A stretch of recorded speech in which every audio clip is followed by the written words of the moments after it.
Hello, this is Eetu from Diabolo Lounge, and you're watching a tutorial on how to go from infinite suicide into vertical genocide.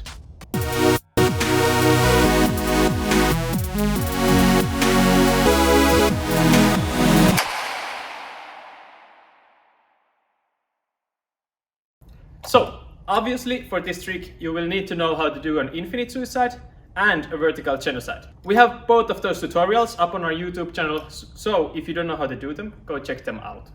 So this video is more about tips rather than like actual steps, because you should be already able to exit infinite suicide like normally and to do a genocide. So this is just 1+1. But for the tip number 1 is how to actually like manage to do it.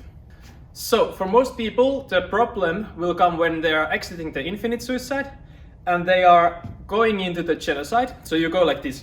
You exit as you would in infinite suicide, but instead of letting the stick hit your back, you push the Diabolo up and let it fly, and then you do a genocide. So the biggest problem in that is that people tend to hit their side with the stick. So to counter this, there's actually 2 different things you should focus on.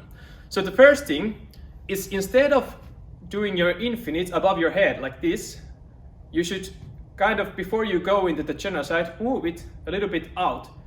So you can see the Diabolo is a little bit further away rather than right next to me.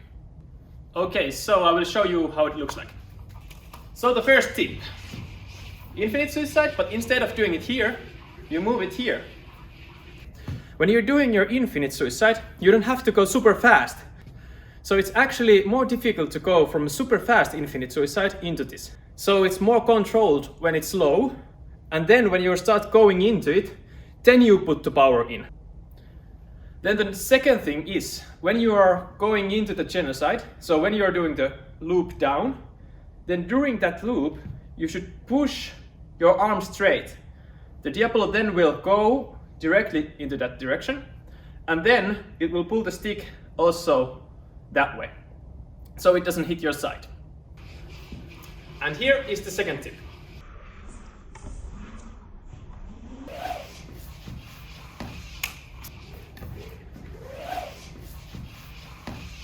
One more thing is that if you have a too long string, then it will hit you more likely to the side. So that's why for these tricks I'm using quite short string.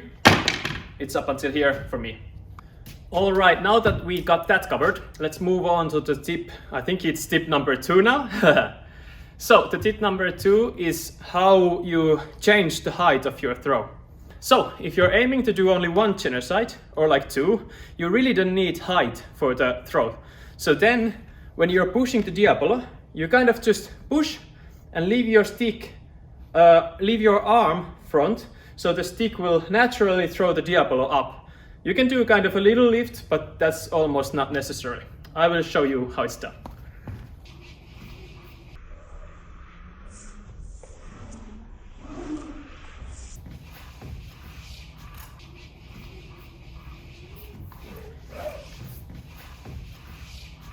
But if you instead want to throw high, then you have to first push the Diabolo far away from you and then start to lift up. You cannot do like push, lift. It has to be like push first, but then when you're pushing and extending, then you start to kind of move your hand like this, and then you lift it up. So you do this curve. Instead of doing this, you do this, whoop, and then you will get the maximum height out of your Diabolo. So when you're doing it right, you can feel it where you throw the Diabolo. So here's an example. Let's see my maximum.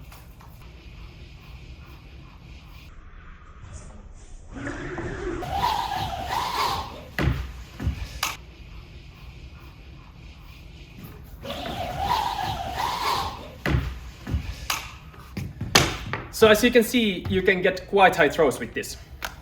Alright, now we've covered how to go into the suicide and how to throw high or low. And now one last thing to do is to control if you want it to fly far away or have it close to you. So there's like different scenarios where you want to have the Diabolo close to you instead of having it like in a distance away from you. For example, if you want to go from infinite suicide back into infinite suicide, that's when you want the Diabolo to actually fly a bit towards you, and it makes it so much easier. But we will have a tutorial coming up on that, hopefully in next 2 weeks or at least the next month. And vice versa, if you want to do like a Vertax pirouette, then you have to throw the Diabolo so it doesn't fall into you, because when you're doing the pirouette, then it's going to hit your face. So, how to actually separate those two? So, first, let's go through on how to get the Diabolo fly towards you.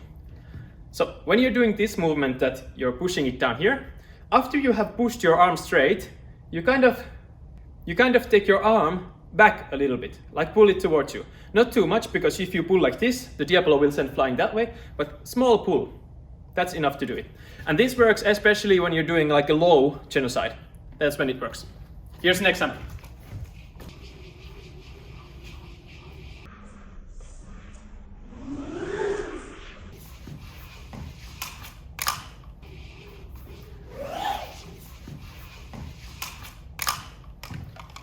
As you saw, the Diabolo flew like this way, and that's the key to landing some tricks in the future.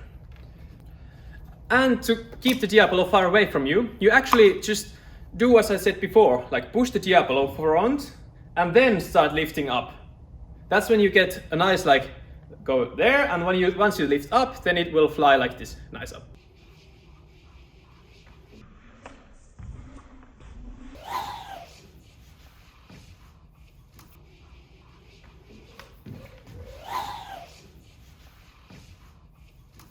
But that's simple. You should try, if you know how to do a Vertax pirouette or multiple genocides, you should try to do as many genocides as possible under this, then you will get a nice control. And also, as a challenge, do a single genocide. Not a double, but a single.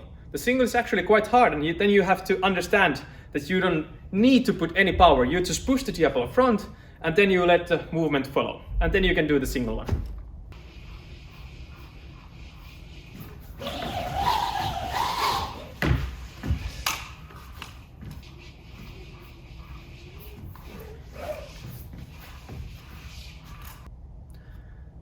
Alright, I guess that's everything. If you enjoyed the tutorial, please consider checking our Patreon out. There you can become our Patreon and support us doing these tutorials for you. Yeah, other than that, thank you for watching and have a nice session. Yeah!